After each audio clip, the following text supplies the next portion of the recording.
fa sai dai mu ce inna lillahi wa inna ilaihi raji'una.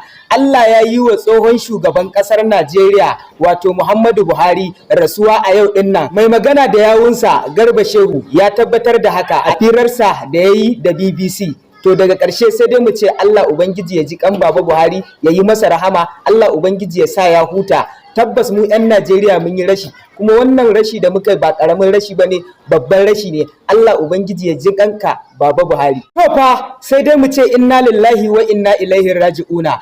Allah ya yi wa tsohon shugaban ƙasar Najeriya wato Muhammadu Buhari rasuwa a yau din nan. Mai magana da yawunsa Garba Shehu ya tabbatar da haka a firarsa da ya yi da BBC. To daga ƙarshe sai dai mu ce Allah Ubangiji ya ji kan Baba Buhari, ya yi masa rahama, Allah Ubangiji ya sa ya huta. Tabbas mu 'yan Najeriya mun yi rashi, kuma wannan rashi da muka ba ƙaramin rashi ba ne, babban rashi ne. Allah Ubangiji ya ji kanka Baba Buhari.